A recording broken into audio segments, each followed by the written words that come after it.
Mae Caerdydd, fel sawl dinas arall yng Nghymru, yn gartref I filoedd ar filoedd o fyfyrwyr sydd wedi penderfynu gadael gytre a byw'n annibynnol gyda'i ffrindiau newydd.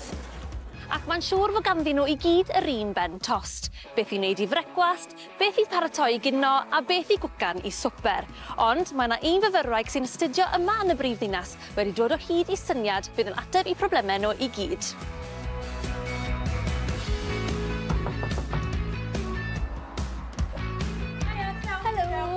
Llynedd o'n i'n fyfyriwr blwyddyn gyntaf yn Nghaerdydd. O'n i'n byw mewn neuaddau preswyl. A wedyn un o'r ffrindiau ni'n byw efo, o'n i'n gwylio am coginio pasta. Ac oedd I wrthi'n trio, gen I swp o pasta yn sosbon. Ac gen I prin hynna faint o ddŵr yn gwylod. Ac oedd y pasta ma'n llosgi. A fi eisiau deithi sydd wedi gwneud o, heb deithi, heb fod yn bosi. Dwi'n honni bod fi'n rhyw fath o arbenigwr yn y byd fel e. Ond o'n i'n meddwl, wrach bod gennau chydig bach mwy o wybodaeth a sut I coginio felly. Mae'n siŵr bod lot o bobl fatha ffrind I llynedd, fatha ddim yn gwybod lle gychwyn. So o'n i'n fel, wrach, na I just rhoi reseitiau sgynnau a rhannu nhw efo pawb. A na ble ddath Bwyd? Ie. A ar Instagram, ar y we, ti'n rhoi y reseitiau yn fe? Ie, so o'n i'n fel, na I ar Instagram, achos mae'n hawdd wneud llun a dyn reseit dan efo wedyn. A mae'n hawdd wneud, wrach, wneud pethau edrych yn neis a mae'n denu lot o bobl, achos mae o yn wefan cymdeithasol poblogaidd iawn. Dwi'n trio wneud o'n wefel rhad I wneud, yn amlwg dwi'n fyfyriwr yn hun, so dwi'n yn gallu gwario ffortiwn, ond dwi'n trio wneud yn eitha hawdd hefyd. A mae un reseit ti ddim wedi rhoi lan ar dy gyfrif Instagram ti'n ar wefan eto, ti'n mynd I baratoi ni. Cer ni drwyddo beth yn union fydd wedi cwcan? Ynddo, so heddiw ni'n meddwl sy'n gwneud chili con carne efo fatha guacamole a reis a nachos. Achos o'n i'n meddwl bod o'n bryd da I wneud fel ti'n fatha las fyfyriwr a dyn eich chi'n gwneud o fatha ffrindiau efo'ch gilydd. A wedyn, so'n ffordd da I ddod yn abod eich gilydd y well hefyd.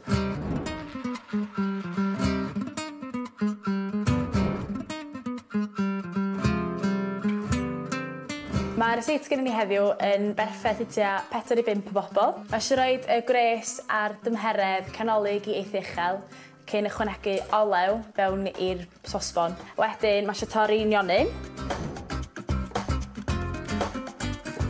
Mae eisiau torri garlleg nesaf. Pupur yn ddarnau bach. So, os ni eisiau gadael hwnna am ryw funud neu ddau, jyst iddo fo gael meddalu chydig. A wedyn ni eisiau chwanegu y bacwn a'r mints.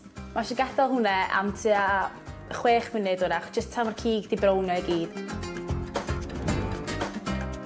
Nesa, mae angen ychwanegu y stoc tin tomatoes. Peidiwch anghofio ychwanegu'r kidney beans, achos fel mae'n chili con carne heb kidney beans. Mae eisiau ychwanegu 2 stoc cube wedyn. Beth nesaf eisiau gwneud ydy ychwanegu'r tomato puree. Mae gen I spices yn y fewn. O'r 3 dwi'n rhoi fewn ydy cumin, paprika a chili. Tra mae'r chili con carne yn ffrwtian, allwch chi wneud y guacamole a wedyn rhoi y reis I ferwi yn y 10 munud ola.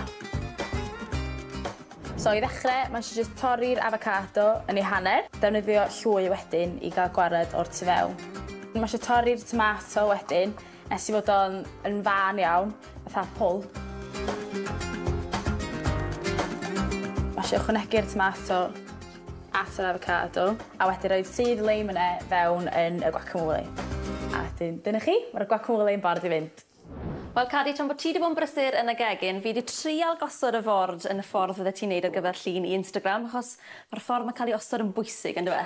Yndi, dwi wastad yn trio edrych yn eitha deniadol, dwi wastad yn deddol rhoi papur dan efo, achos mae'n liwgar a mae bobl yn lot mwy tueddol o eisiau coginio fo wedyn. Dwi rhoi papur brown heddiw, achos o'n i'n meddwl gen I lot o liwiau. So wedyn, dwi'n trio gosod bob beth allan, trio wneud edrych yn eitha neis.